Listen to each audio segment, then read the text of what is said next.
você. Toda vez que um paciente meu novo chega no meu consultório e senta no divã, eu faço essa pergunta para ele. E a resposta a essa pergunta faz com que ele entre em análise, como a gente chama, né, no meio psicanalítico. E você? Você já fez essa pergunta a você em algum momento da sua vida? Quem é você? E essa resposta você obteve olhando para dentro de si ou olhando à sua volta, através do outro? Particularmente, eu ando me questionando muito com relação a essa minha nova identidade, né? Eu sou mãe, né? Recém-mãe, há 7 meses, e tinha uma autoimagem muito bem definida profissional, mas estou desenvolvendo uma nova imagem, né? Agora como mãe.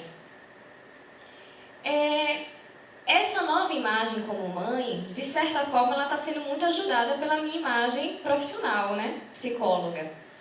Que também, né, tem duas coisas bem em comum, né? Tanto ser psicóloga quanto ser mãe, eu tenho como função cuidar do outro.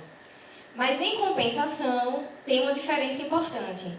Um é o meu filho e o outro são os meus pacientes. Como conciliar isso, né? Eu lembro que quando eu pensei em ser mãe, eu fui questionada, né? Você vai mesmo ser mãe?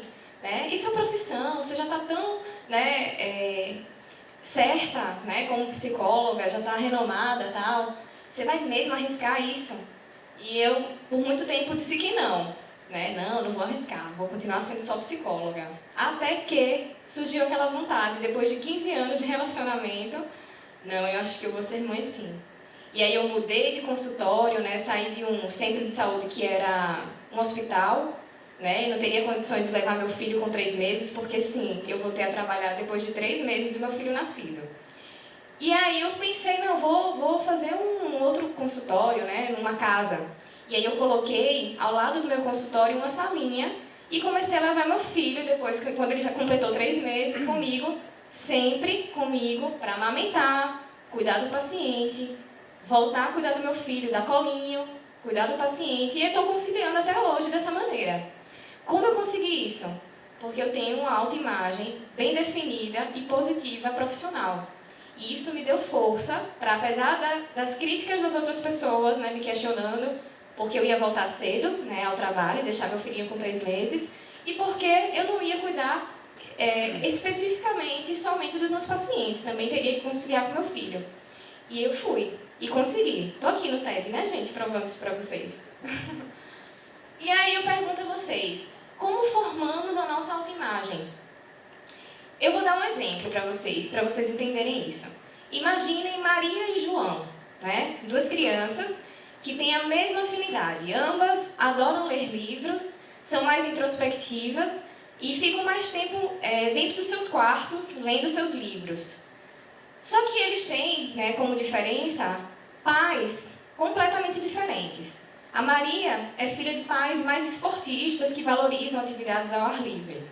Já o João é filho de pais mais intelectuais, que valorizam mais tempo com a família, né, e dentro de casa. E quando a Maria está dentro do quarto, os pais da Maria reclamam com ela, né, porque ela está dentro do quarto, não está praticando esportes, né, ao ar livre com outras crianças. Já os pais de João elogiam ele quando ele está no quarto lendo livro. E aí eu pergunto a vocês, quem vai ter uma autoimagem mais positiva? O João ou a Maria? O João, exatamente. Porque o João está sendo reforçado com relação a isso. E aí é que vem a grande questão da nossa formação da autoimagem. Inicialmente, a gente forma a nossa autoimagem pela maneira como os outros rotulam a gente. Não é algo que vem da gente, é algo que vem do outro, inicialmente. E aí, esses rótulos, eles têm a tendência de fazer com que a gente encare a vida de uma certa maneira. Se você tem rótulos positivos e você tem, consequentemente, uma autoimagem positiva, você vai ter êxitos na sua vida, porque você vai se sentir capaz de fazer coisas novas. Você vai se sentir capaz de experienciar, né, novas coisas, de praticar novos projetos, enfim, de atingir novos objetivos. Já se você tiver uma autoimagem negativa, ou seja, rótulos negativos, você não vai ter sucesso na sua vida porque você não vai se sentir capaz. Você não vai nem tentar fazer coisas novas. E aí, gente, esse impacto dos rótulos, né, e da formação da nossa autoimagem, ele é um impacto pessoal, social e cultural. Eu vou dar um exemplo para vocês do impacto cultural disso, né? Margaret Mead, uma famosa antropóloga, ela fez um questionamento. Seriam as diferenças entre o masculino, né, as tendências, né, masculinas e femininas, um aspecto meramente biológico ou é algo cultural? E para responder isso, ela fez uma pesquisa em 3 tribos primitivas e publicou em 1935 um livro chamado Sexo e o Temperamento em 3 sociedades primitivas. E o interessante é que ela descobriu nesse estudo dela que não é biológico. Tá vendo, gente? Não existe isso de isso é brincadeira de menino, isso é brincadeira de menina. Não é biológico, é cultural. Na primeira tribo, ela viu que ambos os sexos, né, o masculino e o feminino, eles tinham o mesmo temperamento. Eles eram mais pacíficos, né? Já a segunda tribo era completamente diferente. Eles eram mais guerreiros, né? Tinham uma atitude mais guerreira. Homens e mulheres. Já a terceira tribo, que essa foi a mais interessante, foi a tribo Trishambulis, como eram conhecidos na época, atualmente são conhecidos como Chambre. Eles fizeram o seguinte, eles têm um comportamento... Vocês podem ver aqui pela imagem que os homens são os que se enfeitam. Eles se enfeitam, né?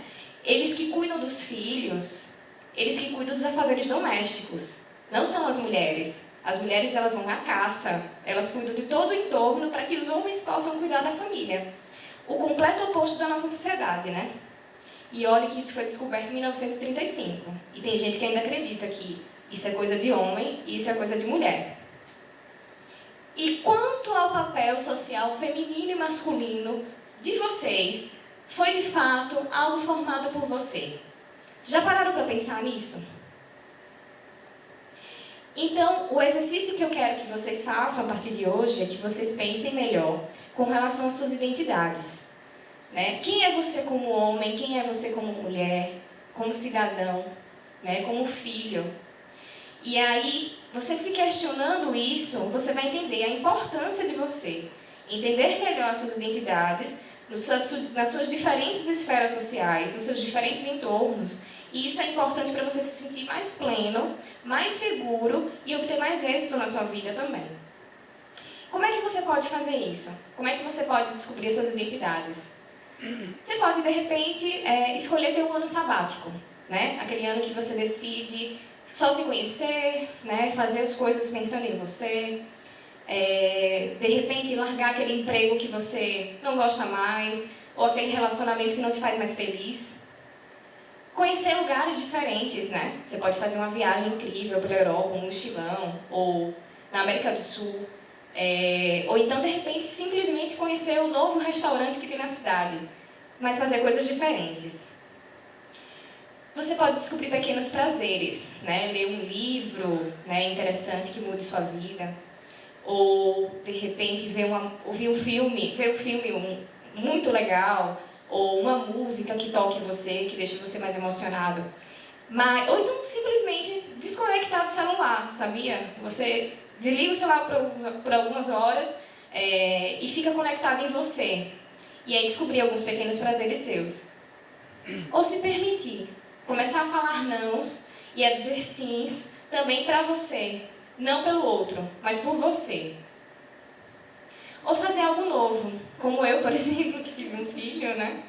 Mas pode ser algo menos dramático. Como, por exemplo, plantar uma árvore, escrever um livro, ou aprender a andar de bicicleta, ou, sei lá, fazer um novo curso de línguas, né? Mas fazer alguma coisa diferente que você nunca fez antes na sua vida. Ou fazer psicoterapia, gente, né? É importante também para você se conhecer. Então, não existe uma receita pronta, né? Não existe. O que existe é a vontade de você querer se conhecer, você buscar isso, ir atrás e finalmente se definir. nas suas diferentes esferas sociais e descobrir de fato quem é você. Obrigada.